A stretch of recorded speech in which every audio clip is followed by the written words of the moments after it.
I'm the Executive Director at Winter Rogers for the Secular College for America, and we're very pleased to have two extremely distinguished scientists here, Richard Dawkins and Steven Pinker. And so let's give them a round of applause.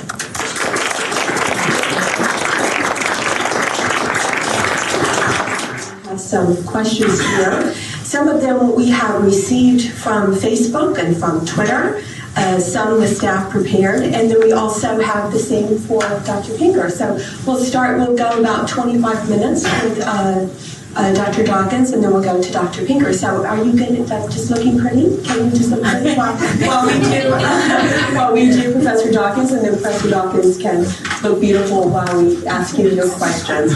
And then we'll just have questions that we'll just roll through that either one of them can take a stab at it. But obviously they have different fields, so we don't have a lot of overlap in what they'd like to talk about.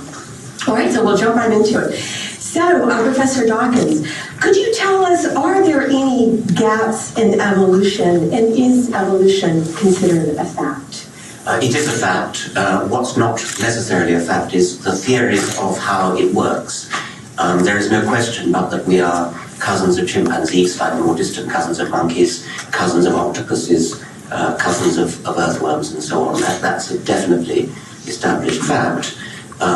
There are doubts and arguments about exactly what the driving force of evolution is. Nobody doubts that natural selection, the process that Darwin discovered, natural selection is the driving force of adaptive evolution, the sort of evolution that gives rise to good design, things like wings that fly so beautifully in an albatross or a swift, or eyes that see, ears that hear, and so on. But there's some controversy over whether all evolution is guided by natural selection or whether a substantial part of it is guided by random chance. So there are disagreements. There are certainly gaps in our knowledge of exactly which evolutionary steps took place after which. There are gaps which will probably be filled. Many of them will be filled. There's a rather big gap right at the beginning of the evolutionary process where nobody knows exactly how the evolutionary process got started. We know the kind of thing it had to have been. It had to have been the origin of the first self-replicating molecule. But exactly how that happened is, for the moment, lost in the mists of time. And the best we can do is to come up with plausible theories. Okay, that's a great answer. So you mentioned two things, so we want to elaborate on. First, how did everything get started as far as the universe as we know it? So this is more of a big picture and not really how life got started. Well, that's going back a much longer way. The origin of life probably happened a little under 4 billion years ago. The origin of the visible universe happened just short of 14 billion years ago. And is really the province of physicists, not biologists. So I'm talking more or less as a layman about that origin. Physicists talk about the Big Bang, which was the origin of space and time in our universe. It's not clear whether this is the only universe or whether this universe is part of a multiverse of many, many universes, which might have very different laws of physics. But as far as we know, as far as we can see, this universe, the laws of physics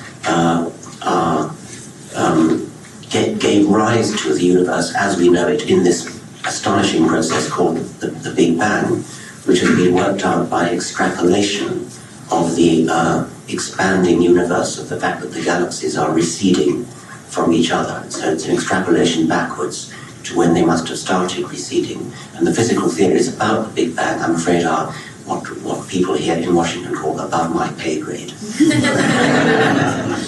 Okay, and then of course the other major issue, the origin of life. Well, the origin of life is something that I can speak a bit more about, although nobody really knows how it happened. As I said before, it was the origin of the first self-replicating molecule, the first self-replicating entity.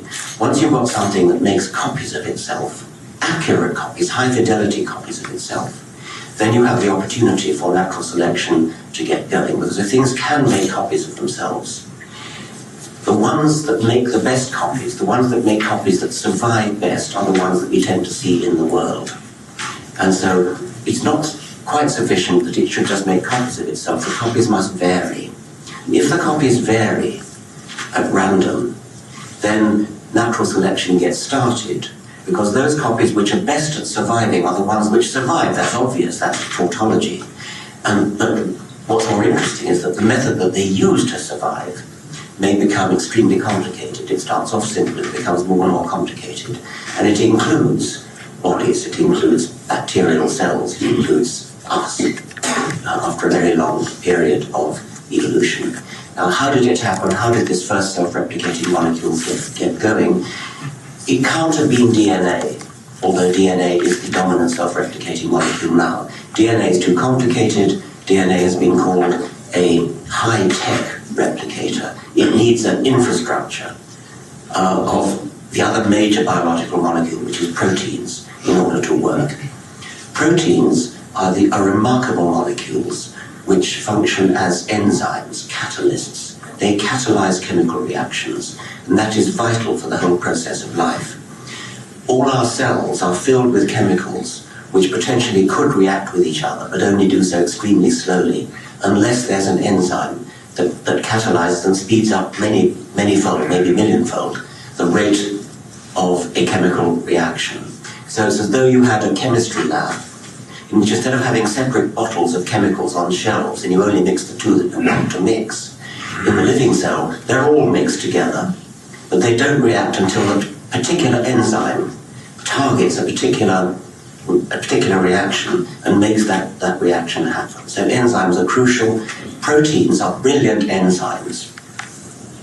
And they work because the one-dimensional sequence of building blocks of a protein, amino acids, determined by the laws of chemistry that the protein chain, the chain of amino acids, coils up into a kind of knot.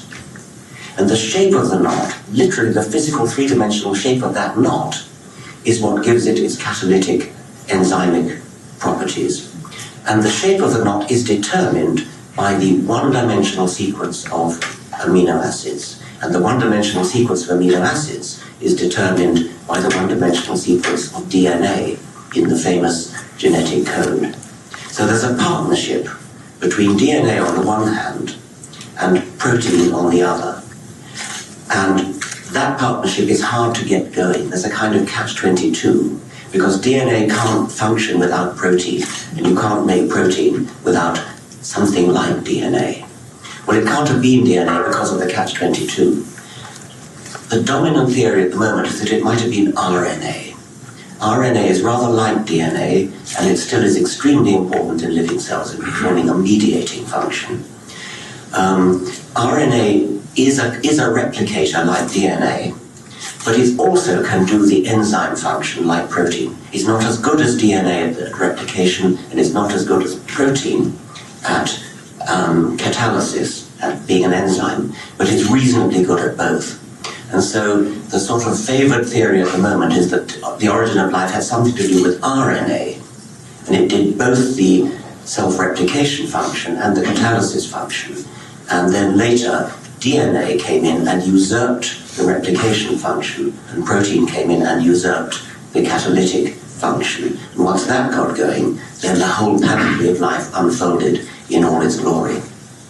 Great, thank you. Go ahead. Generally, what are our chances of being born today? Of being what, sorry? Born. Oh. B-O-R-N, born. Well, yes, a slightly funny way of putting it. I suppose what you're getting at is, I began one of my books, I think it was on Reading the Rainbow, by saying, we are going to die, and that makes us the lucky ones. Most people are never going to die because they're never going to be born. The number of possible ways in which DNA could permute to make people is, I think I said it was greater than the number of sand grains in Arabia or something like that. There is an enormous potential for people who could have been here in our place. So we are deliriously lucky to be here. So make the most of it. Yes. Because you almost certainly wouldn't have been here, and yet you are with hindsight. There's a poem which I like to quote by Aldous Huxley, which goes, a million spermatozoa, all of them alive, out of their cataclysm but one poor Noah dare hope to survive. And of that billion minus one might have chanced to be Shakespeare, another Newton, a new Donne, but the one was me. Shame to have ousted your betters thus, taking ark while the others remained outside. Better for all of us, froward homunculus, if you'd quietly died. Thank you. That was the point that we wanted you to make. Now we all understand. All right, so for people who are in the room that are trying to figure out education issues in the House, could you tell us a little bit about what caused your intellectual awakening and what caused you to become a skeptic? Well, I have to confess my intellectual awakening, such as it is, was rather late. I wasn't getting into very well at school. I scraped into Oxford University, and I think it was Oxford University that actually sort of gave me wings. And it was in particular the tutorial system which emphasized the difference between school learning and university learning.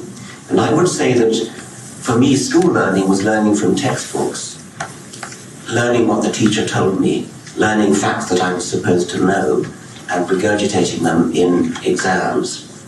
And university learning, which I didn't really cotton on to until my second year at university, was very different. It wasn't textbooks. We never had textbooks.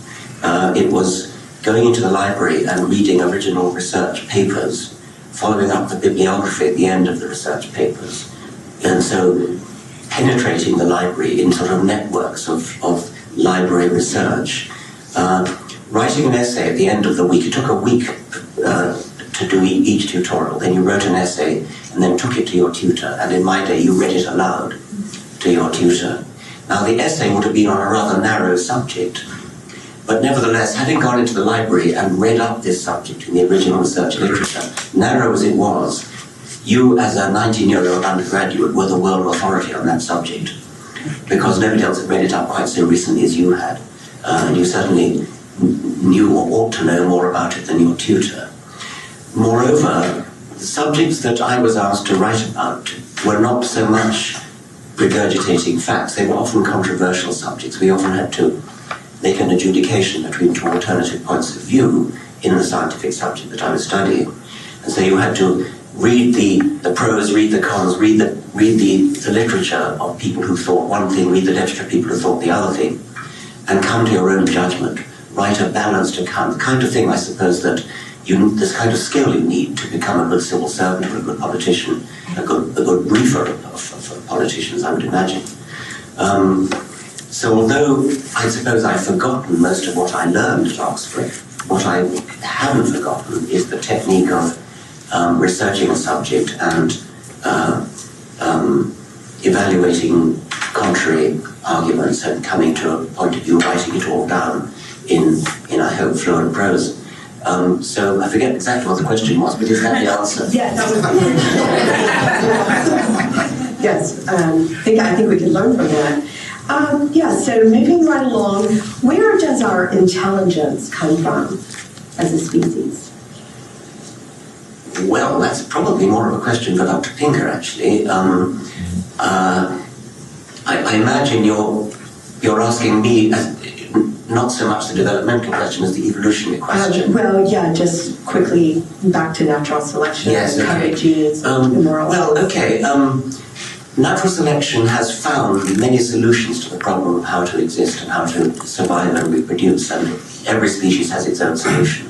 And intelligence is by no means the only one that's been discovered. There may be only one, indeed there is only one species that has acquired anything like the level of intelligence or cultural sophistication of this species, Homo sapiens. But there are lots and lots of ways of making a living, and it took a very long time before a species emerged which did it our way. We don't fly, we don't dig, we don't swim, we think. And I suppose we need to look at the way of life of our relatively recent ancestors, which separates us from our closest cousins, the chimpanzees and bonobos, the other African apes, chimpanzees, bonobos, gorillas, the other great apes, orangutans, and so on.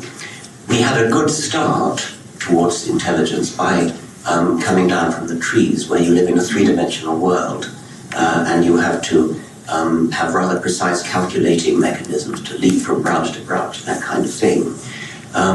We came down from the trees, we colonized the African savanna rather than the forests where the chimpanzees and bonobos stayed.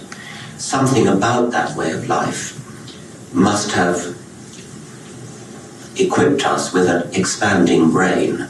The brain expanded dramatically, starting a little under 3 million years ago.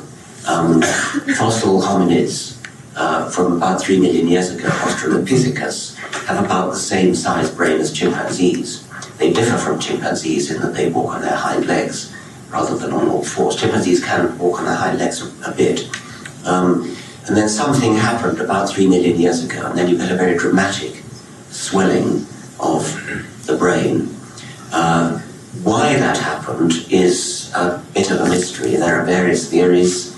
Some people think that you can explain it by just the demand for living on the savannah. That doesn't seem a big enough theory to me. Some people invoke a theory called... We shut down already. But not until midnight. Some people expose a theory of so-called Machiavellian intelligence, where there's a kind of evolutionary arms race between humans and other humans within the society, each person trying to outwit the other. We live where fish swim in a sea of water, we swim in a sea of other humans. We're intensely social species.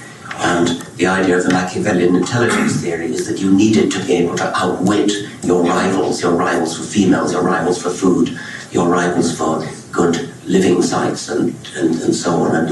And it became an extremely complicated sort of commerce of bargaining, grudges, obligations, debts, gratitude, all these sorts of things that started to have great significance in our social life and powerfully drove the expansion of the human brain. That's one theory. Another quite interesting theory is that it's sexual selection. The peacock's tail, you know, the peacock's tail quite obviously is no good for actually surviving. It's just the reverse. But what it is good for is for the male peacock to attract a female peacock. It's controversial exactly how that happened, but there seems to be no doubt that sexual selection, Darwin's other theory, is a very powerful driving force, and it does seem to drive evolution in extravagant directions, a kind of positive feedback which leads to an explosive evolution. An explosive evolution is a bit like what the human brain appears to have undergone. So maybe the human brain is a kind of mental peacock's tail. Maybe intelligence is sexy, maybe for both sexes.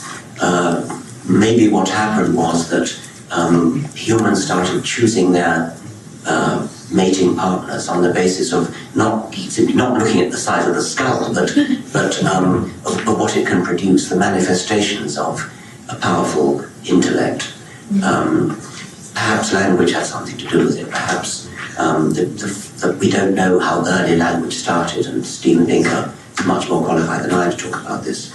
But it may be that the advent of language gave a kind of spurt to the evolution of the brain, or it may have happened after the spurt in the evolution of the brain.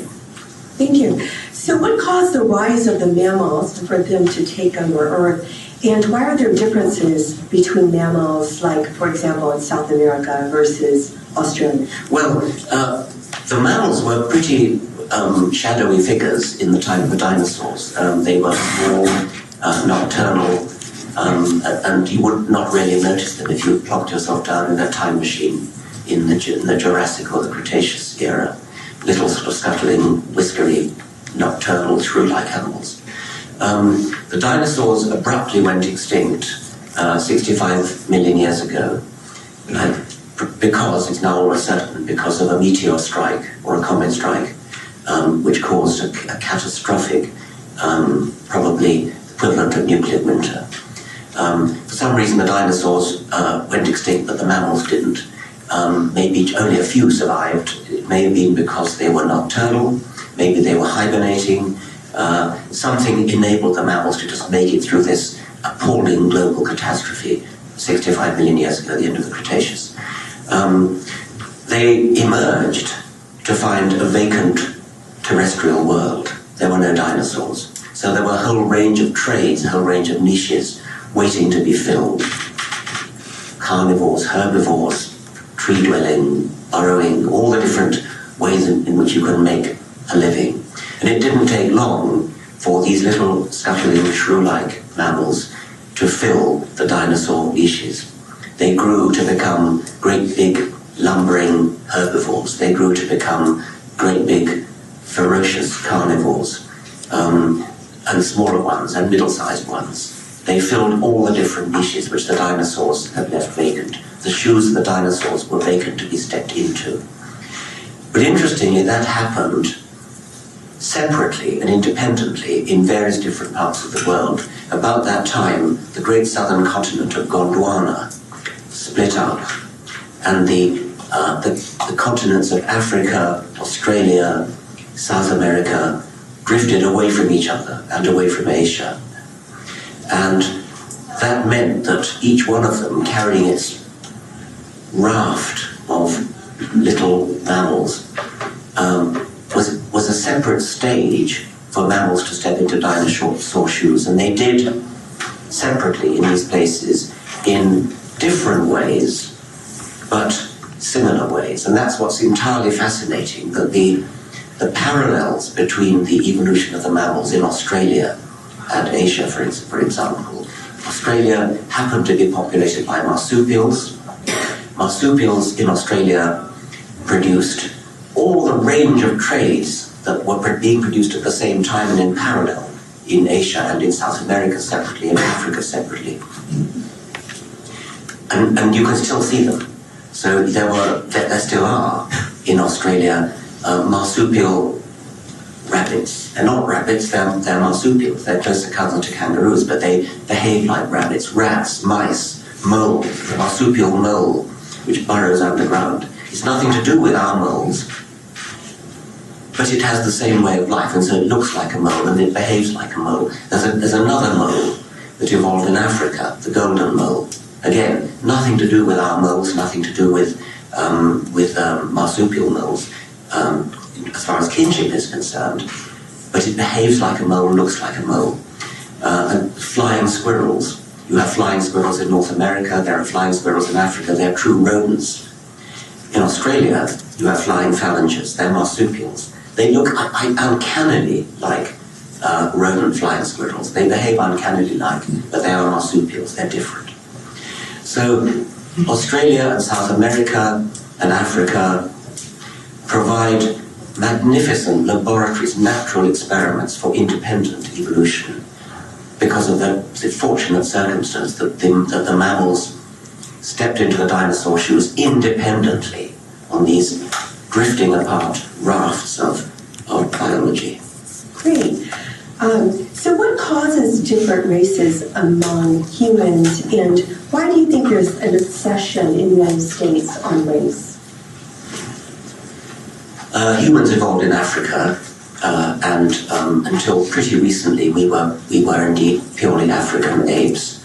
There were two major exeats from Africa. Homo erectus, which is pretty certainly our direct ancestor, left Africa, and you can find fossils of Homo erectus 1 million years old in Asia and Europe. Then there was a second out of Africa exodus, which was Homo sapiens, which evolved. They went on evolving in Africa. Homo erectus went on evolving in Africa, produced Homo sapiens, and we're all descended from them. The second exodus from Africa, which is probably pretty recent, it may be less than 100,000 years ago. There's very good genetic evidence about it. It's possible to trace back our certain parts of our genome which have the fortunate, from a genetic point of view, habit of not crossing over, not mixing in sexual reproduction. That's the Y chromosome in males, and the mitochondrial DNA, which we all have, but which we only get from our mothers. So those two sources of DNA enable us to trace ancestry and dating points of common ancestry rather well. So we know that we had a most recent common ancestor in the female line in Africa, maybe a couple of 100,000 years ago.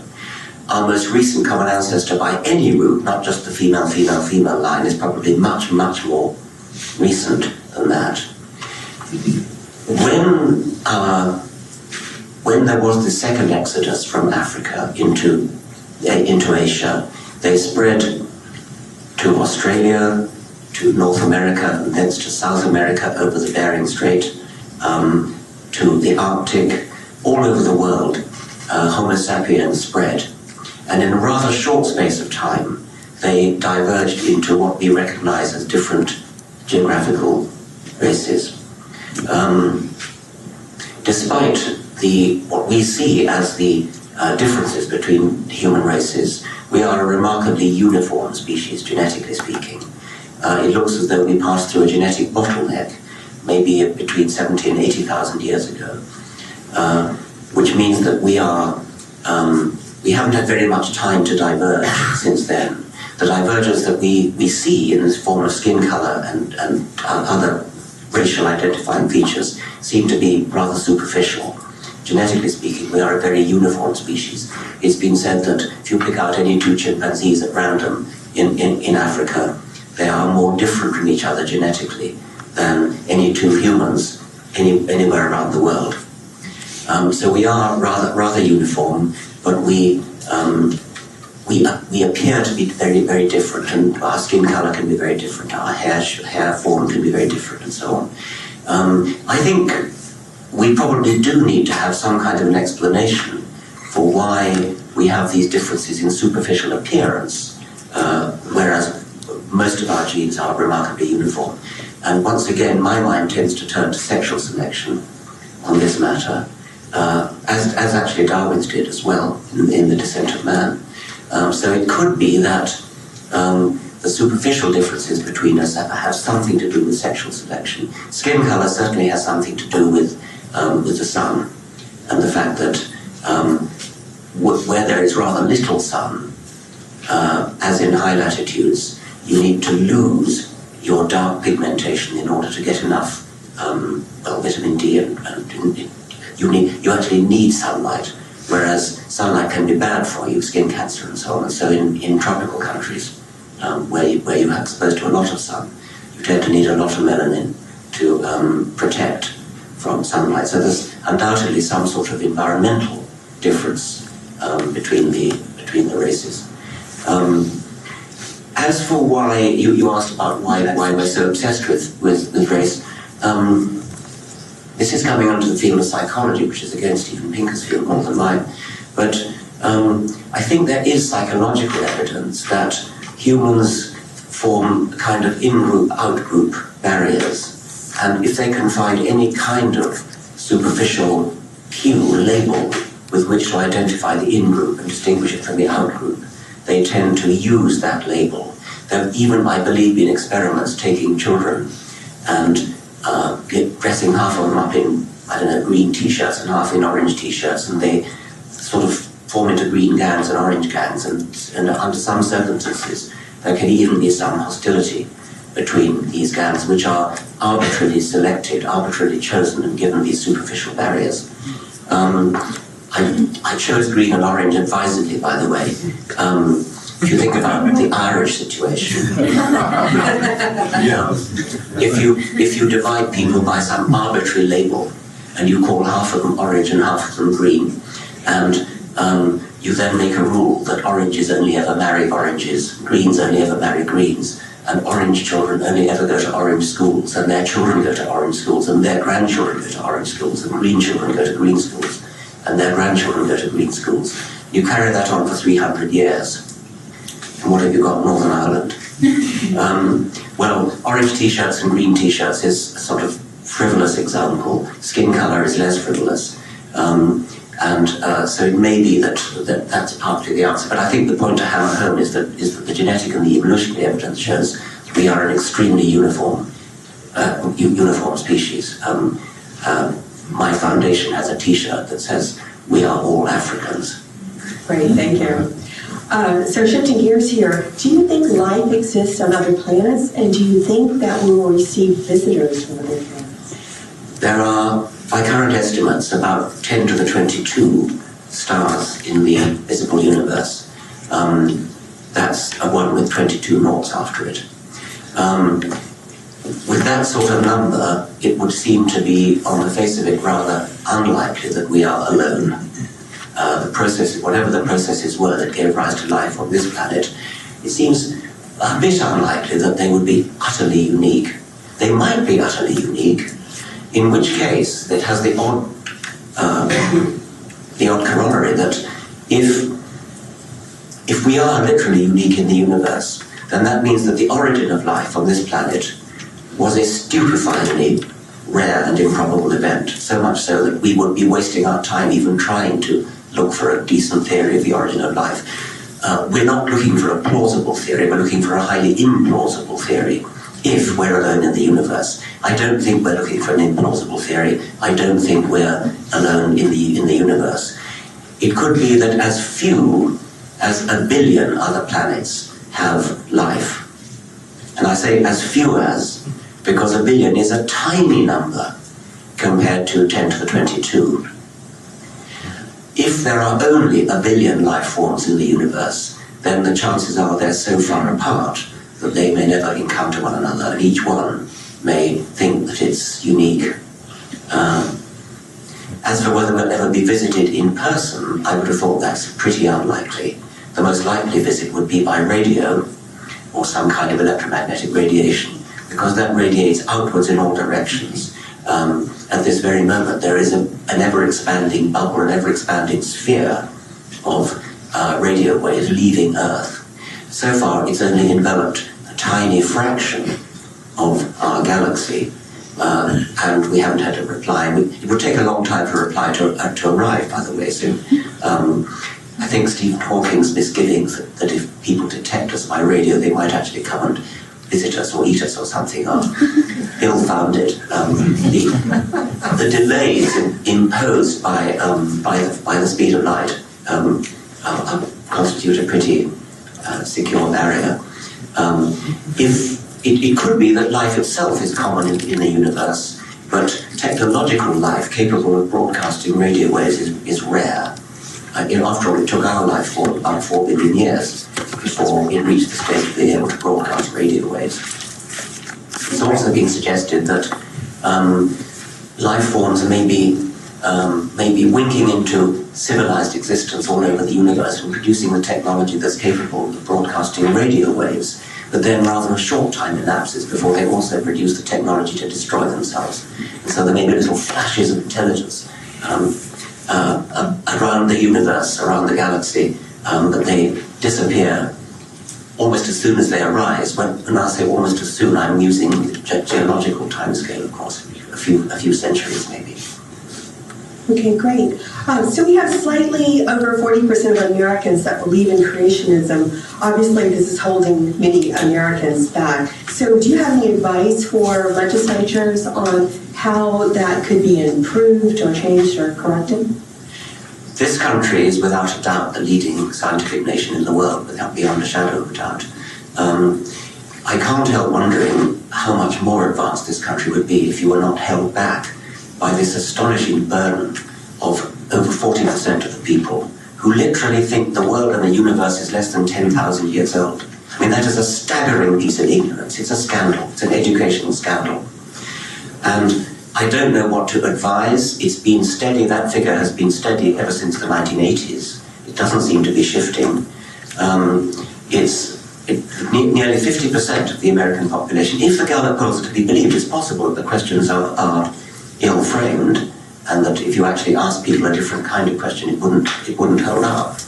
But as far as Gallup seems to be showing, it looks as though more than 40% of the American people think that the universe, the world, is less than 10,000 years old. I've compared that. If you actually do the sums, given that the true age of the world is 4.6 billion years. If you think that the world is only 10,000 years old, that's equivalent to saying that the width of North America from, say, Washington to San Francisco is 8 yards. That's the scale of the error we're talking about. It's not a small error. It's a gigantic, ridiculous error. It's an educational scandal, as I say, and I understand the problem may lie in the fact that school education policy is controlled by local school boards, who tend to be controlled by locally elected. School boards are, is that right? They're locally elected, and so in particular districts, it may be that the electors are electing ignoramuses onto school boards. I think part of the problem, I'm told, is that textbooks are controlled by one or two big states who decree which textbooks should be used in the public schools in those states. And so there's enormous political effort put in by these ignoramuses into determining which textbooks should be used and literally censoring textbooks. Sometimes the word evolution is changed into, I don't know, was it changed into modification or descent with modification or something like that, which means the same thing. But the ignoramuses don't realize because they don't know that is evolution. A wonderful story was told me by my colleague John Endler, who's a distinguished American biologist.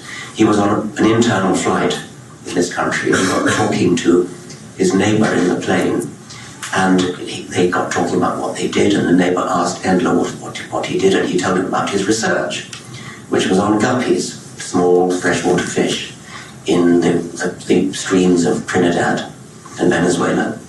And what Endler told him was that in those streams where the guppies have predators, the guppies tend to be drably colored, camouflaged. In those streams where there are no predators, as it happens, no predators, the guppies become brightly colored, like peacocks. And the reason is that in the streams where there are no predators, sexual selection by females, has free play and can cause the male guppies to become peacock guppies. But where there are predators, the brightly colored ones are easily caught or easily seen by the predators, and so they remain drab. And Endler did fascinating experiments in which he transplanted guppies from one kind of stream to the other. And within about 11 years, the guppies had changed. They'd actually changed into either brightly coloured or whatever it was. Well, the man on guppies, on Endler's neighbouring seat was fascinated by it. He said, gee, that's really interesting. There must be some theory behind that. So then Endler showed his hand and said, yes, it's called Darwin's theory of evolution by natural selection. And the man said, I don't believe in that. Terminated the conversation. That, ladies and gentlemen, is what we're up against.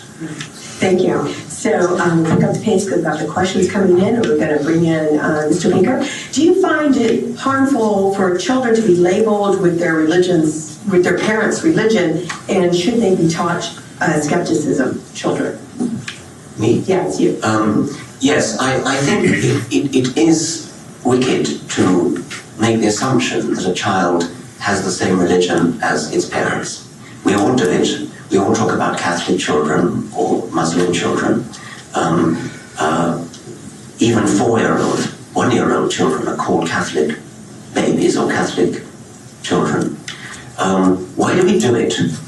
Suppose I were to talk to you about an existentialist child, a logical positivist child, a postmodernist child. You would say, how ridiculous, a child can't possibly be an existentialist, it's too young. And yet we all buy into the fiction that a child is to be labelled with the religion of his parents. If only we could break that cycle. the world would be a better place, and it's difficult to break that cycle as long as we all, secularists or whatever we are, buy into the fiction that a child is to be labelled with the religion of its parents. You should no more call a child a Catholic child than you should call a child a existentialist child. What a child is a child of Catholic parents, and that's the phrase that should be used. We need to raise consciousness about this. When you hear at a dinner party or meet somebody who talks about a Catholic child, stop them and say, no, that is a child of Catholic parents. Don't call it a Catholic child.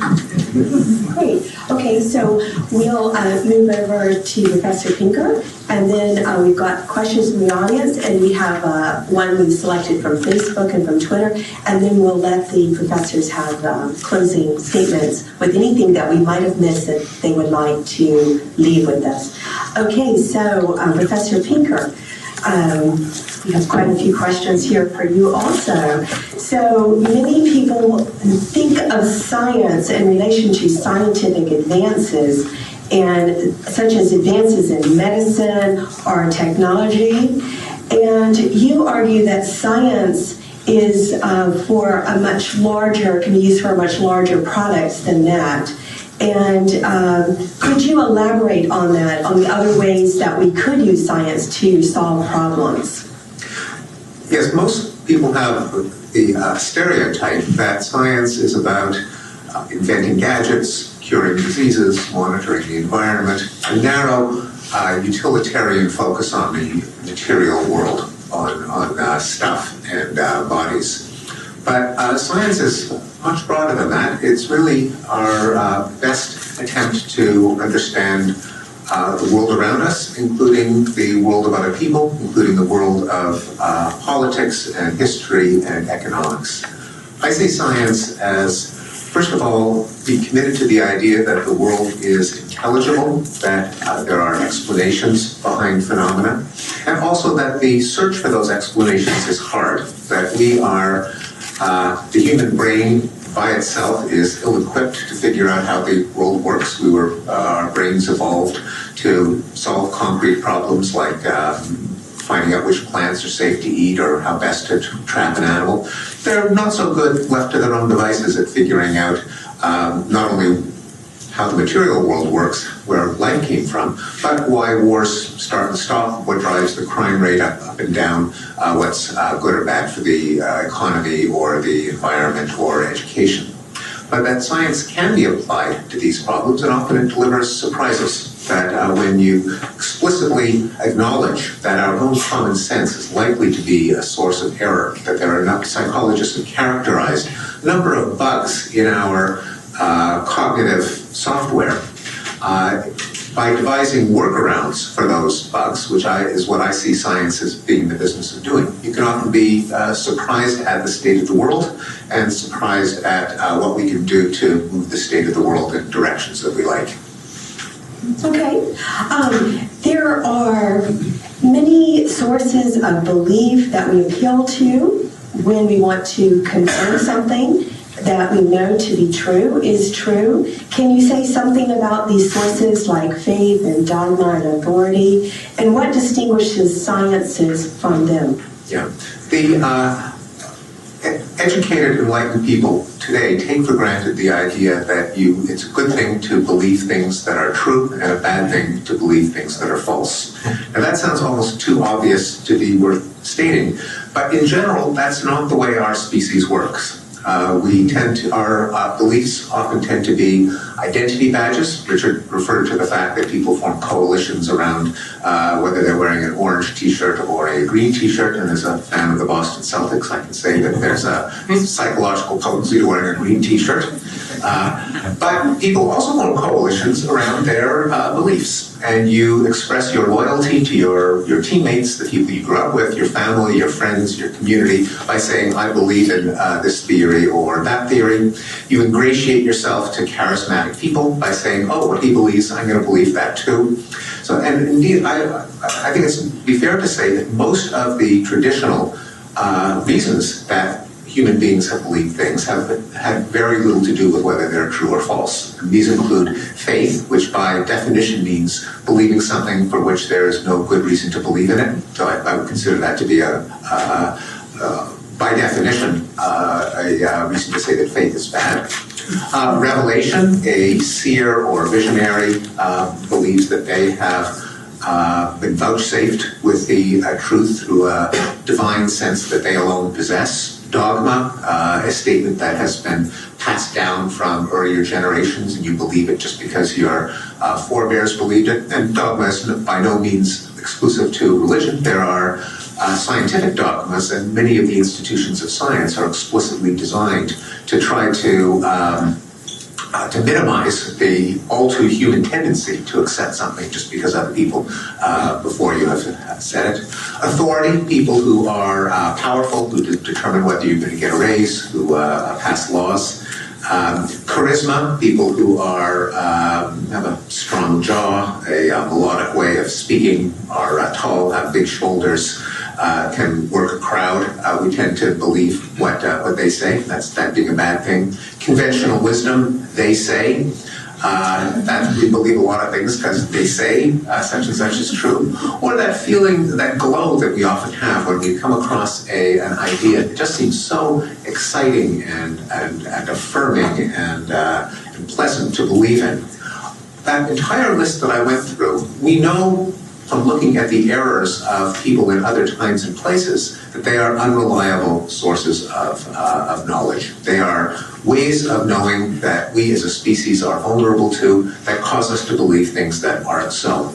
If we want to believe things that are so, well, that's where we turn to those methods that we call science. And again, by science, I don't mean people with white coats and test tubes. I mean a way of thinking. And the way of thinking is don't trust these traditional sources of knowledge.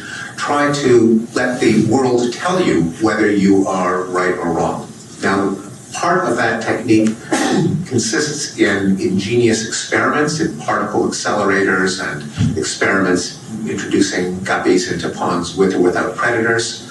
But more generally, it's a set of habits, institutions, rules of the game that will try to push your beliefs in the direction of things that are true. And they include things like open debate, peer review, double-blind tests. The fact that in a well-functioning scientific community, a lowly undergraduate with no credentials can legitimately challenge a Nobel Prize winner, ask the Nobel Prize winner to justify what he said. If he can intelligently answer the question of the freshman, then those are grounds for disbelieving the big shot with the Nobel Prize. And everyone has a say, and in that regard, the ideals of science are continuous with the ideals of democracy. That is the idea that there can't be entrenched authority, that policy can't be determined by brute force or raw authority, but it can always be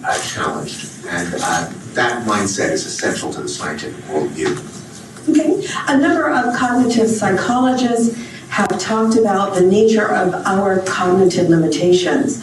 And you discuss various workarounds in relation to these limitations. Can you talk a little bit more about what you mean about workarounds? Yes, and one of the most exciting branches of psychology in the last few decades has been the one that characterizes the various bugs in our intuitive statistical reasoning. And it's shown that human beings are pretty crummy intuitive statisticians. A few examples. People are likely to believe in the gambler's fallacy, that if there has been a string of roulette spins in which the ball lands in red, then it's due to land on black. Las Vegas lives on this fallacy. As if the roulette wheel has a memory of how the ball has fallen and a desire to appear fair. Many people think this is the law of averages, which, by the way, there's no such. Statisticians never talk about the law of averages. There's no such thing. There's people think of the so-called law of averages as a kind of feedback mechanism where a process tries to achieve its average such that if there are too long a run that veers in one direction, there's a compensating process that pushes it back. Whereas in fact, the phenomenon behind the law of averages is just dilution. That is, if you've had a lucky run, it's bound not to continue. That on average, in the future, it's going to be swamped by numbers that display the central tendency. Another example is the whole concept of luck. Some people think that, in fact, most people think that they are lucky, that they're less likely to get pregnant from unprotected sex, they're less likely to come down with a disease than the average person, they're less likely to be in a car accident, they're less likely to lose their job. Now, of course, this is mathematically impossible. A majority of people can't be above average, and there's no such thing as luck. The universe does not care about the well-being of individual people. That's one of the greatest scientific discoveries ever made. People tend to be overimpressed by vivid anecdotes. If there is a hijacking, a plane crash, a terrorist attack, a rampage shooting, that will affect people's assessment of how dangerous the world is and where the dangers lie. Just one example is that after 9/11, which probably achieved more news coverage than any event in the last several decades, people were so afraid of dying in a hijacked plane that many drove instead, not realizing that a plane trip from Boston to Los Angeles has the same risk as driving 12 miles.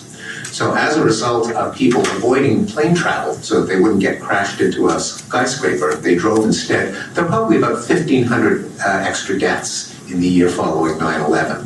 Because the car crashes dribble in one or two at a time, they're often not reported in the paper at all, or if they are, it's on page 47 below the fold.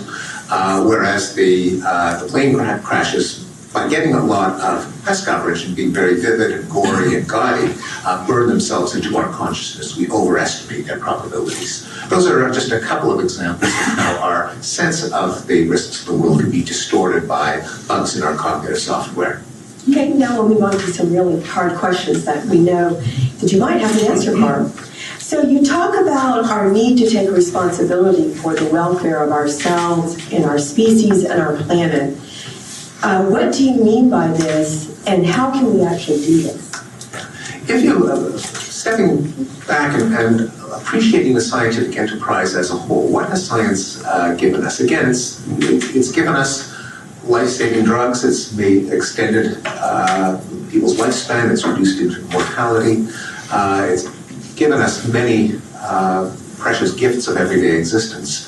But if I were to identify the main achievement of science over the last several hundred years, it is disabusing us of the idea that the universe is enchanted, that there's some kind of benevolent, mind-like presence suffusing matter, spirits in the mountains and in the rivers, and cosmic forces and karma, and an overall intelligence that makes the molecules fall into place, including the ones in our own body, that the universe cares about our happiness.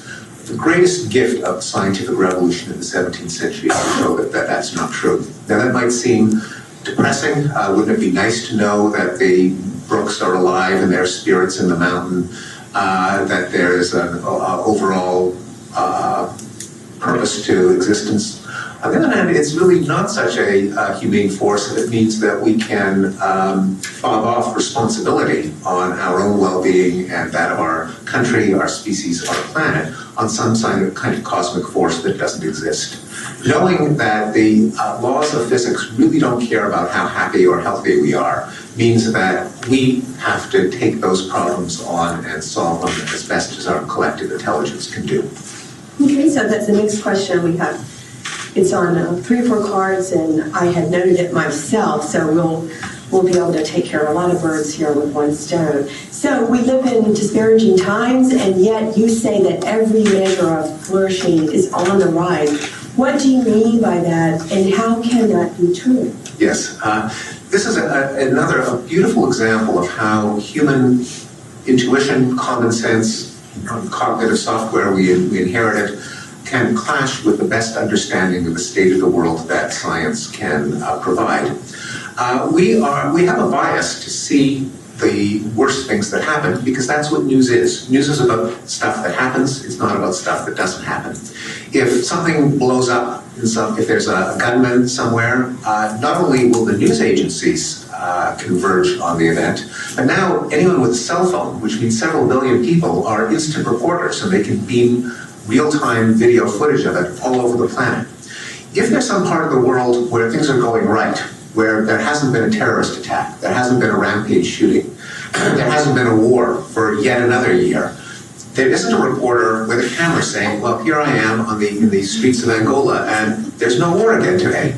So given that our intuitions are driven by vivid events, we naturally will overestimate the catastrophes. It's only when you count, when you look at the number of opportunities there are for a war to take place, or a riot, or ethnic strife, and then you count out of those opportunities, how many times was there really a civil war, that you get an accurate picture of the state of humanity. And when you do that, you see that the world is first of all, getting more peaceful. My best estimate is that, say, during World War II, at the height of it, the rate of violent death was about 300 people per 100,000 world population per year. That is, every year during World War II, about one-third of 1% of the population was killed. During the 1950s, the early 1950s, that went down to about 30, from 300 to 30. During the height of the Vietnam War, that was about 10. During the 70s and 80s, that was halved to about 5. The 21st century, even with Syria, even with Afghanistan, the rate is closer to 1 per 100,000 per year. If you plot it on a graph, you get a kind of a roller coaster, but with an unmistakable downward slope. Likewise, we read, and we should read, about disease and poverty and starvation in the developing world, and they're still appallingly present. On the other hand, if you do your best to count and you plot it over time, you see that literally billions of people have been lifted from poverty, disease, and starvation. If you plot infant mortality globally over time, if you plot extreme poverty by some constant yardstick, if you plot the percentage of people living in democracies, if you plot even small luxuries, like how many people in the world can afford a beer, how many people have cell phones, pretty much every way that you want to quantify human happiness, flourishing, well-being, the curve has been going up. Now, with zigs and zags, I'm still leaving an enormous percentage of the world in a state for which we ought to try to improve it.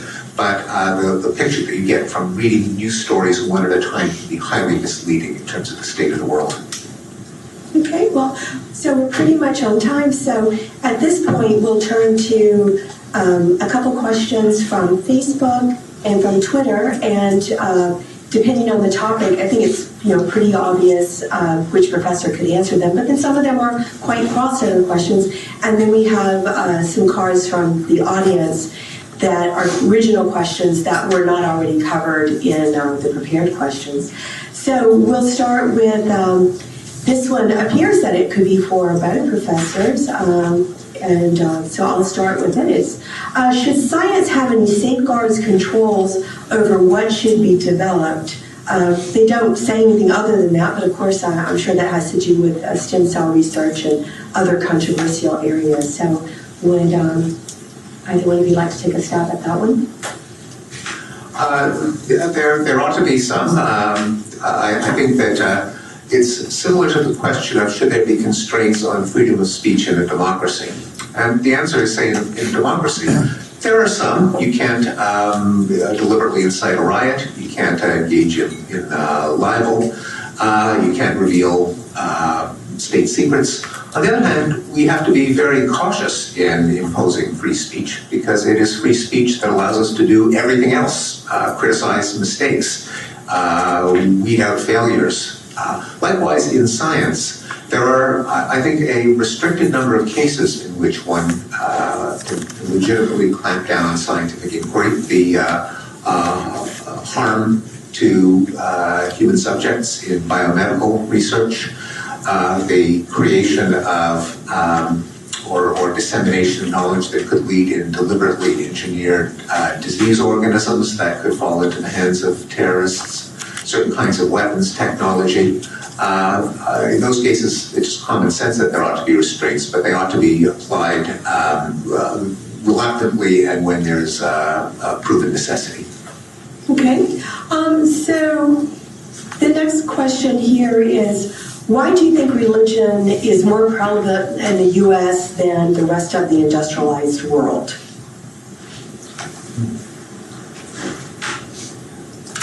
Where I come from in Britain, we have an established church, the Church of England. The Queen is the head of the Church of England.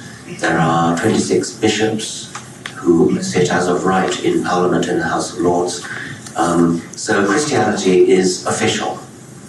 And this country, the United States, was founded in an opposite point of view. Secularism is built into the Constitution for very good reasons.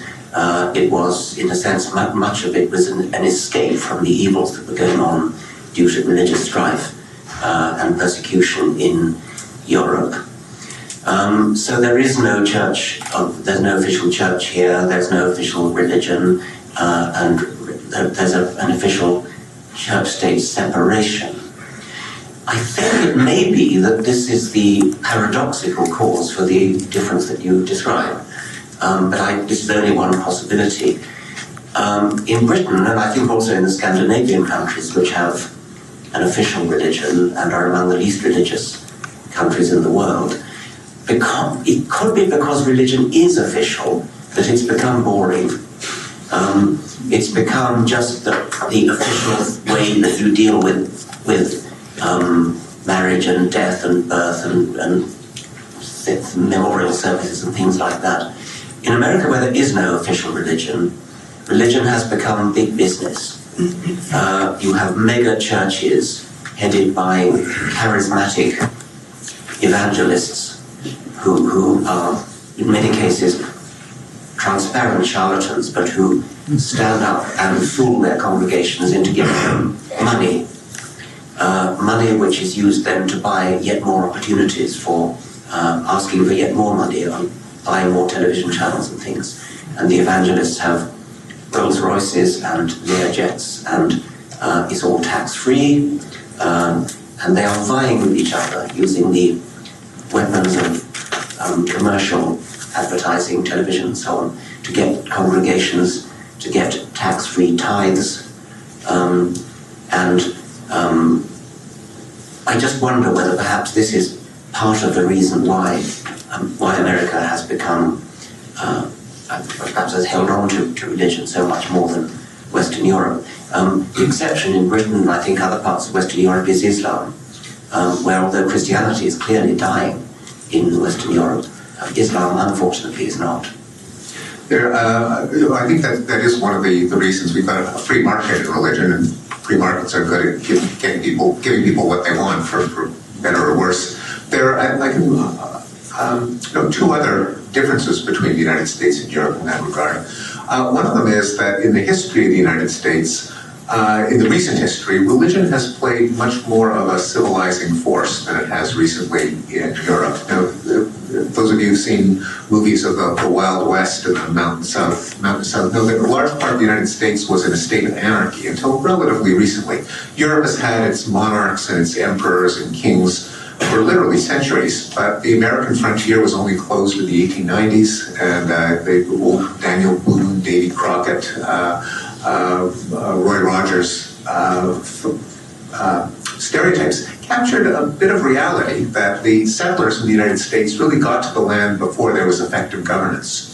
And so you had spectacularly high rates of violence in the West and the South. In fact, you still have higher rates there than in the North.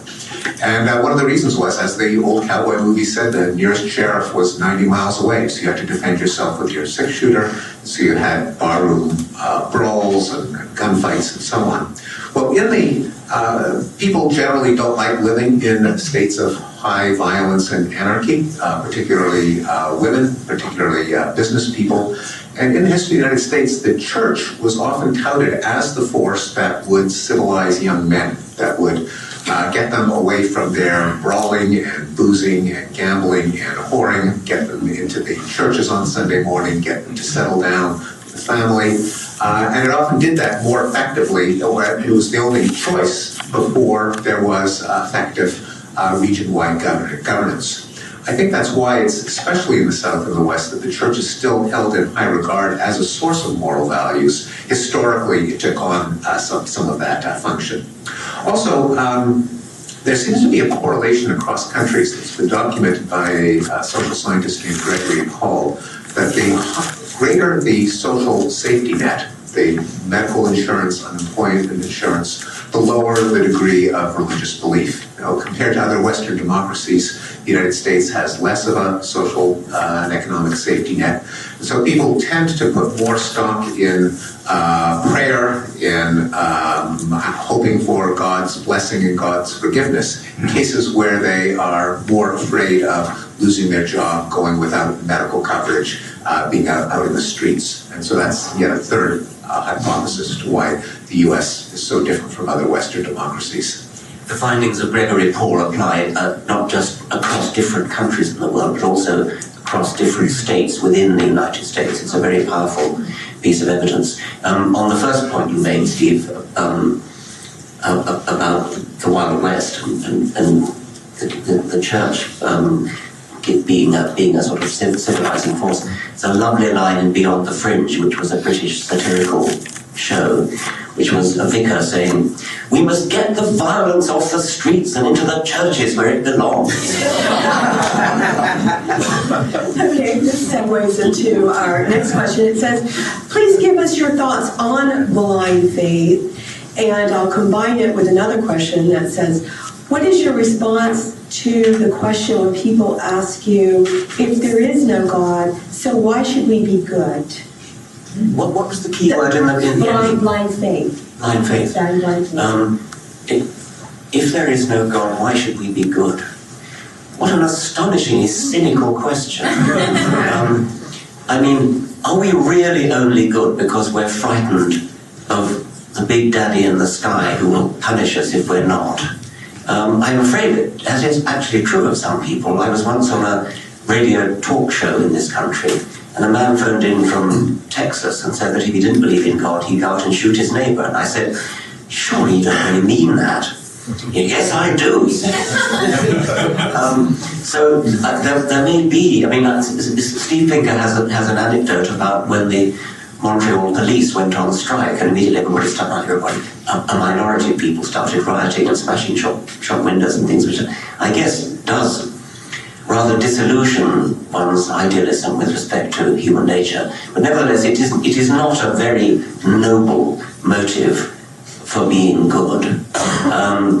I'm afraid that many politicians who are not religious themselves buy into the fiction, I hope it's a fiction, that we need religion in order to be good.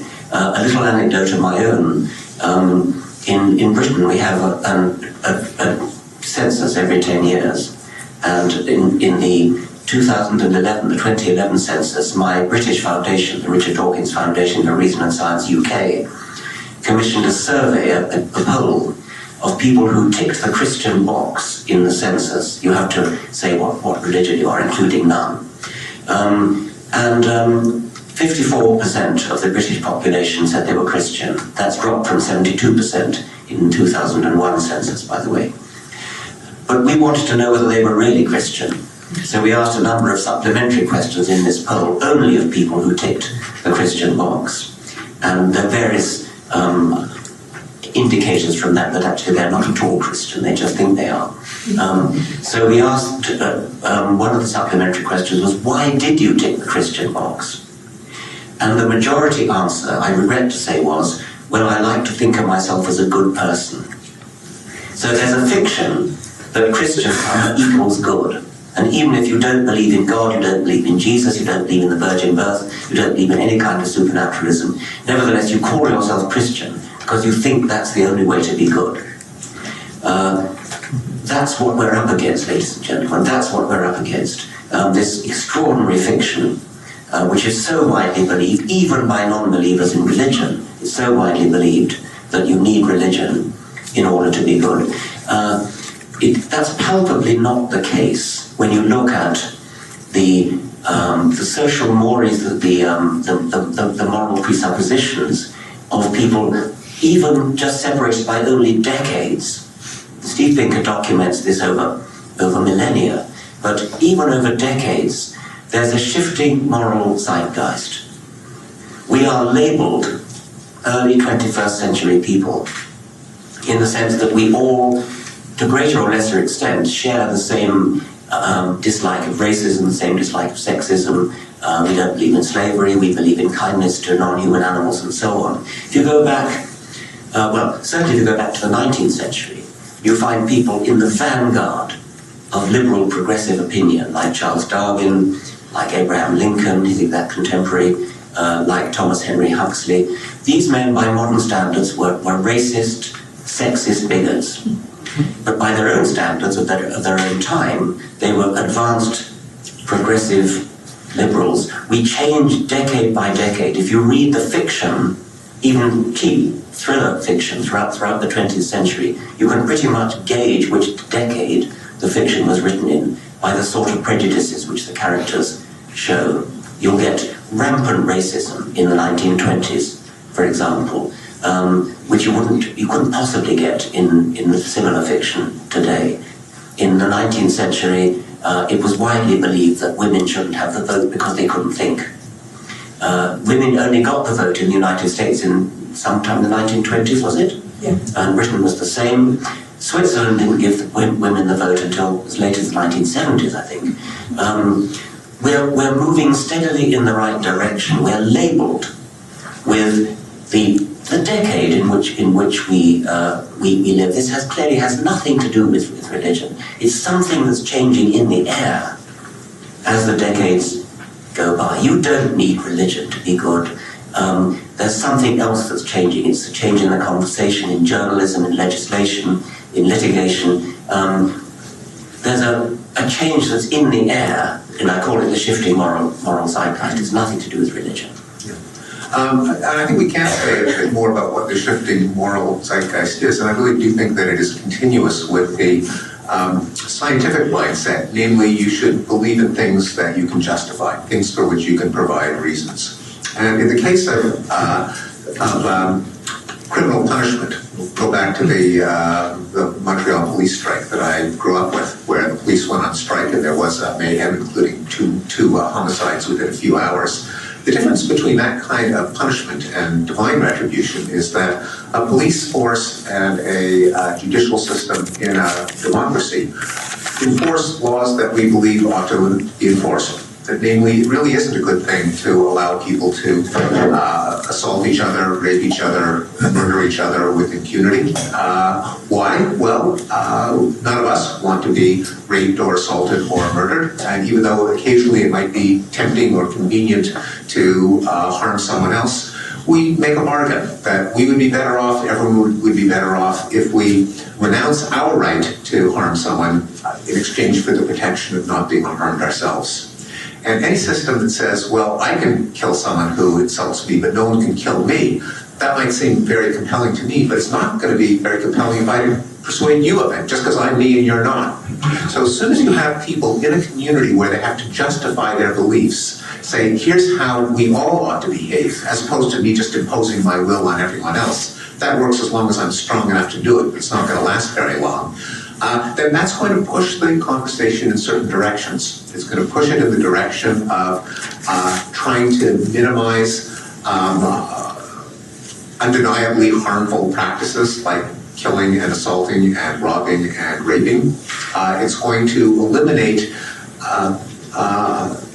unjust practices that are perpetuated by habit, by loyalty, by faith, by dogma, but which wither under the scrutiny of rational inquiry. The idea that races should be treated differently, the idea that women shouldn't have the right to vote. As soon as you shine a spotlight on it, you say, well, why shouldn't women have the vote?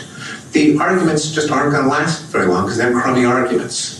And as long as you have a commitment to justifying your practices, justifying your beliefs, I believe it's going to go, the practices are going to go in a certain direction. That direction is going to be one where there's less violence, because violence is inherently a bad thing, more equality of opportunity, and the other positive developments we've been seeing. You can even scientifically say why violence is a bad thing. Namely, that why would it be so bad for me to get what I want by harming someone who has something that I'd rather take for myself?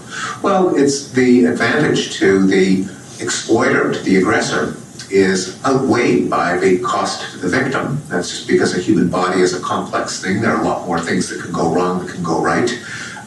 In general, to destroy something subtracts value from the world. Given that aggressors can become victims and vice versa over long stretches of time, we really are better off preventing exploitation, violence, and harm. And that's why societies, when they have the opportunity to create laws and enforcement on a rational basis, try to minimize violence. Okay, great. So we've got 3 cards left. We'll get these questions in. Do you think global warming is causing animals to become extinct, and what can be done about this? There seems very little doubt about that. Yes, it seems to be happening. It does seem to be caused by inadvertent human agency. What can be done about it? It's one thing to say what scientifically what should be done about it. It's another thing to mobilize the political will to do something about it, especially when you have separate points of view from all over the world. It's a very difficult problem. It's a matter of raising consciousness. I think it doesn't help that you have powerful, vocal, well-financed lobbies attempting to deny that human agency is causing global warming. Okay. Is there a genetic basis for homosexuality? There seems to be, statistically, there is seems to be some genetic tendency, but it is very far from 100%. It's identical twins who share all their genes are likelier to be have the same sexual orientation. That is, if you have one identical twin brother, the chances that the other identical twin will also be gay are much higher than the base rate of the population, which is about 3%.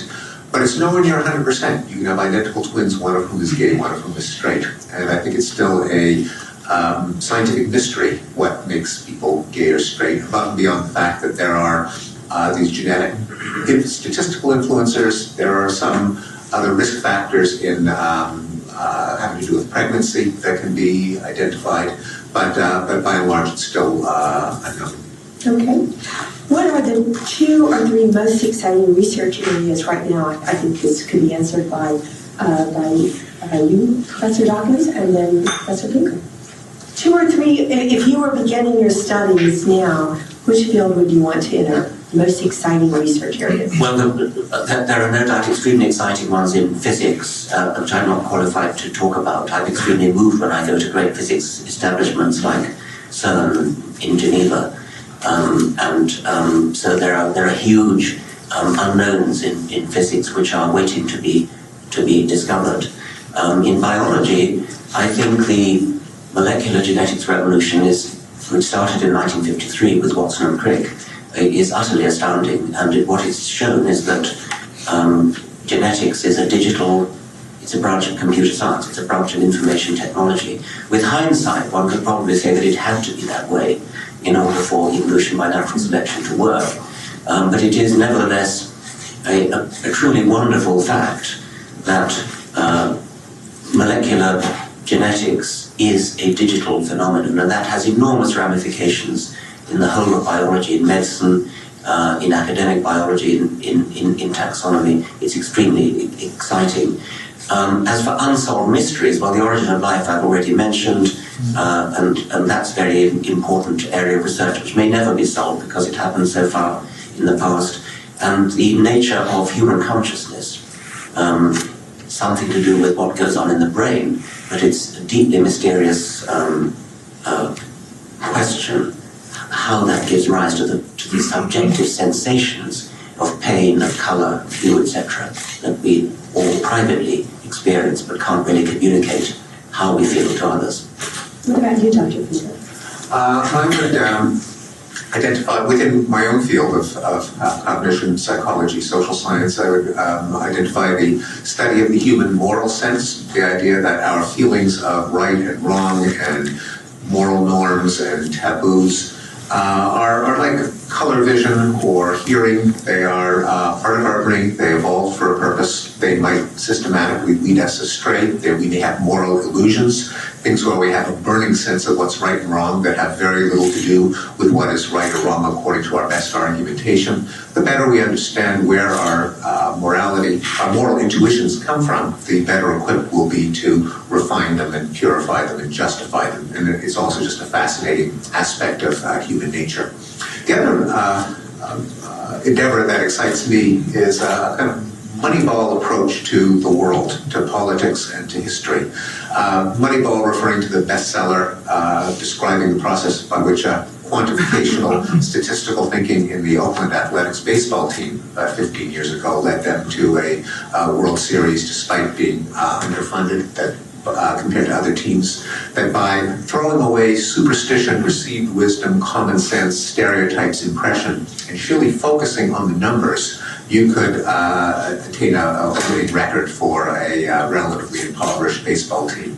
So I'll use the term Moneyball to refer to the idea that understanding history, politics, current events, policy could be put on a much better basis if we tried to quantify, if we did our best to ascertain cause and effect, weeding out the superstitions and false beliefs from more evidence-based, justified policies and theories.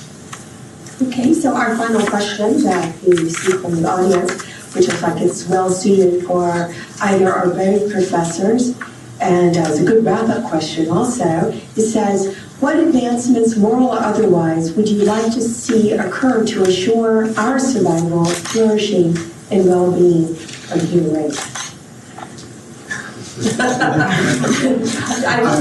You've already stated a lot of reasons, but if you have any final thoughts on our survival. I guess I'll I suppose reiterate some of the themes that I've mentioned throughout this discussion. One of them is that to the best that we can, we should make our beliefs correspond to the truth. It sounds kind of like embracing motherhood, but it really isn't, because so many of our beliefs are identity badges showing that we belong to the right coalition. And to open our minds, to be prepared to have our minds be changed by evidence, to be forced to justify our beliefs, to be able to criticize other beliefs, to be forced to defend our own. That is where I think hope for humanity lies in the most generic sense. I would agree with that, except to say that it's one thing to say that, it's another thing to find the political means to implement it. And it's very difficult, and democracy is wonderful, but it does have its drawbacks, and it's extremely difficult sometimes to get that kind of totally sensible point of view mobilized in the political real world. Okay, so that was our final question. Please join me in a round of applause. We